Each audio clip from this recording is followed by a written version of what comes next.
আগামী ত্রয়োদশ জাতীয় সংসদ নির্বাচনের দিনেই অনুষ্ঠিত হতে যাচ্ছে বাংলাদেশে আবারও সেই হা না ভোট অর্থাৎ গণভোট।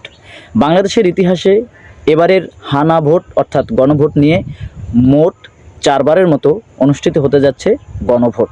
এখন কথা হলো, একই দিনে দুটি ভোট প্রদান করা সম্ভব কিনা এটা নির্বাচন কমিশন ডিসাইড করবে।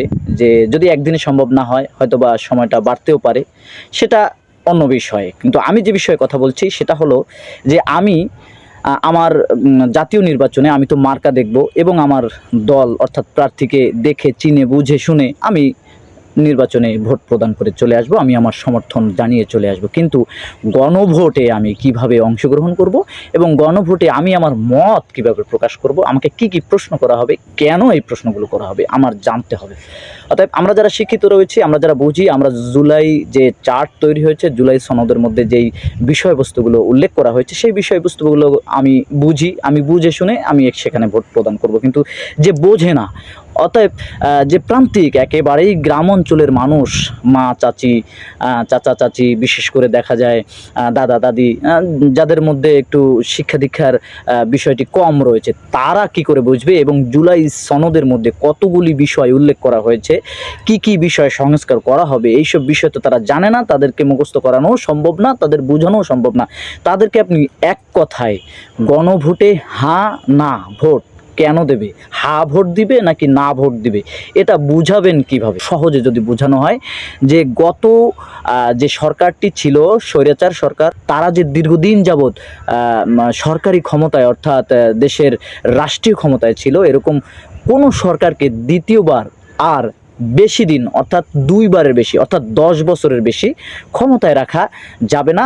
সেই বিষয়ে আপনি মত প্রকাশ করবেন। আপনি কি চান যে আগামী নির্বাচনে যারা জয়ী হবে তারা আবার নতুন করে স্বৈরাচার হোক, তারা আবার মানুষের উপরে জুলুম নির্যাতন চাপিয়ে দিক, অর্থাৎ তারা অনেক দিন যাবৎ সরকারের ক্ষমতায় বসে থাকুক, বছরকে বছর 17 বছর 16 বছর ক্ষমতার উপর বসে থাকুক? এটা কি আপনি চান, নাকি আপনি চান যে মাত্র 2বার অর্থাৎ 2বার নির্বাচিত হওয়ার পরে এই সরকার আর গতিতে থাকতে পারবে না? সহজ কথায় সহজভাবে তাদেরকে আমাদের বোঝাতে হবে।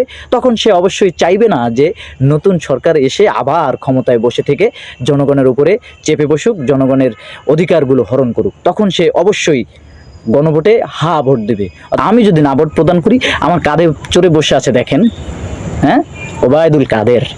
এই যে ওবায়দুল কাদের বক্তব্য দিয়েছিল, আমরা দেশ থেকে পালাই না, আমরা দেশ থেকে পালিয়ে যাব না, হ্যাঁ, আমরা এই দেশে আছি, দেশে থাকবো। তারা কিন্তু দেশ থেকে পালিয়ে গেছে। কেন পালিয়ে গেছে? তারা দেশে দুর্নীতি করেছে, দুর্নীতিতে দেশটাকে চ্যাম্পিয়ন করেছে। অতএব দুর্নীতিতে দেশটাকে চ্যাম্পিয়ন করতে আর তারা পারবে না।